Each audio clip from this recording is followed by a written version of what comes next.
మారిని ఎక్కడికి వెళ్తున్నామని అడిగితే వాడు చూడండి ఏమంటాడు. అసలు ఏమైందంటే నేను లక్కీ మాట్లాడుకుంటూ ఉంటే లక్కీ అంటుంది ఎలాగో షూటింగ్ అయిపోయింది కదా సత్య వాళ్ళ ఇంటికి వెళ్దామని. సరే అని తొందర రెడీ అయ్యి కాకినాడకి అయితే బయలుదేరాము. నిజం చెప్తున్నా ఇలా జరుగుతుందని మేము ఎప్పుడు అనుకోలేదు. అసలు ఎప్పుడో చిన్నప్పుడు ఎక్కాను ఆర్టీసీ బస్సు, ఇప్పటిదాకా అసలు ఎక్కలేదు.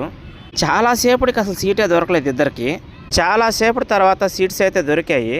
జర్నీ అయితే కొంచెం రిస్కీగానే అనిపించింది, కానీ సబ్స్క్రైబర్స్ని మీట్ అవుతున్నాము ఆనందం చూస్తే చాలా తక్కువ అనిపించింది. రిస్క్ కూడా అతి కష్టం మీద డెస్టినీ అయితే చేరుకున్నాము. ఇంతకీ ఏ ఊరికి వచ్చామో చెప్పలేదు కదా. మేమైతే వడసలేరుకి వచ్చేసాము. ఇక్కడ కూడా లక్కీకి ఫ్యాన్స్ ఉన్నారు. ఆ రెడ్ టీ షర్ట్ అబ్బాయి వచ్చి పలకరిచ్చారు. ఇంకా అయితే మేము ఒక ఆటో మాట్లాడుకుని సత్య వాళ్ళ ఇంటికి అయితే పోతూ ఉన్నాము. చాలా అంటే చాలా హ్యాపీగా ఉంది సబ్స్క్రైబర్స్ని మీట్ అవుతుంటే. అదిగో మా సత్య చెల్లి. ఎవరికైనా ఫుల్ వీడియో చూడాలనుకుంటే మన ఛానల్లో ఉంటుంది, వీలైతే చూడండి. Okay friends, bye.